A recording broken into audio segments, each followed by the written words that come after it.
morning. Good morning. Today is Thursday. It's October the 6th. And I was reading our daily bread and I wanted to share with you today's scripture and insight.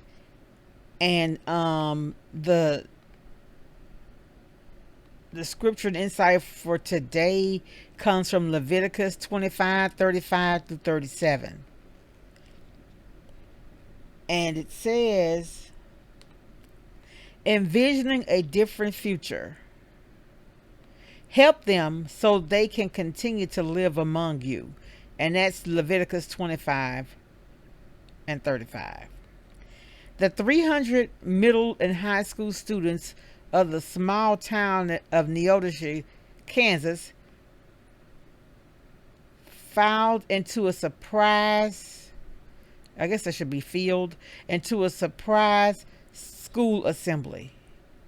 Then they sat in disbelief upon hearing that a couple with ties to their town had decided to pay college tuition for every Neodesha student for the next 25 years.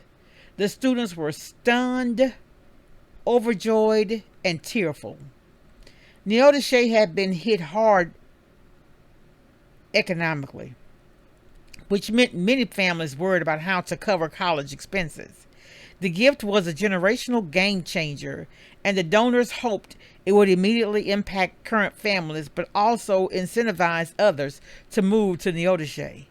They envisioned their generosity igniting new jobs, new vitality, and an entirely different future for the town. God desired his people to be generous, but not only tending to their own acute needs, but also by envisioning a new future for their struggling neighbors. God's directions were clear. If any of your fellow Israelites become poor and are unable to support themselves among you, help them. That's Leviticus 25 and 35. The generosity wasn't only about meeting basic physical needs, but also about considering what their future life together as a community would require. Help them, God said, so they continue to live among you. That's still verse 35. The deepest forms of giving reimagine a different future. God's immense creative generosity encourages us toward that day when we'll all live together in wholeness and plenty. The reflection of this lecture is, how does generosity meet immediate needs? How can it encourage you to also look further? Dear God, I struggle with being generous in the most basic ways. Help me to see and act. And so y'all know a lot of times I talk about begging and I talk about helping people that are in need. And so it you know, when they say they're helping everybody, that must was a town. I remember when Joe Burrow, who was the LSU quarterback, when he received the Heisman Trophy, he was talking about where he lived, the people were poor, and he wanted them to see that if a person like him could make it, so could they.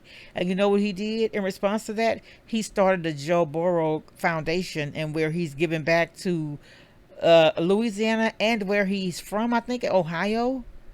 Just, basic needs. Here they paid the children's college tuitions, but some of those same kids probably go to bed hungry. And so when you see a person in dire need, you're supposed to help.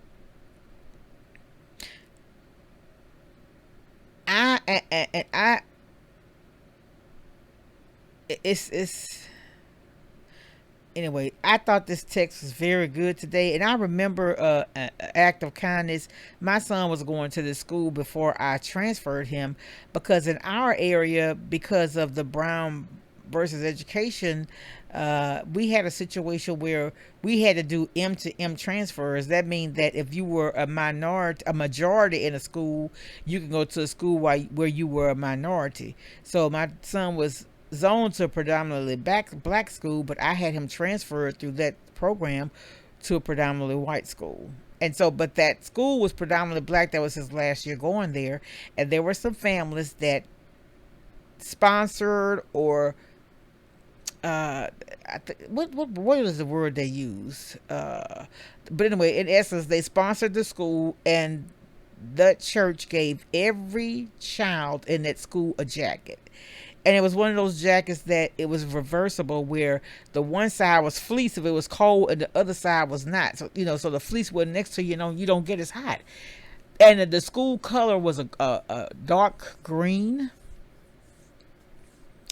and every child in that school got a jacket that color.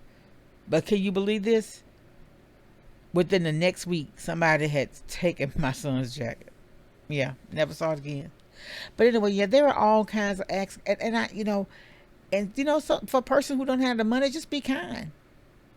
You could uplift somebody by just being kind. So I just wanted to share that. I'm not going to be on here long. It's Thursday. Have a blessed day. Welcome all my new subscribers too. Make someone smile. Bye.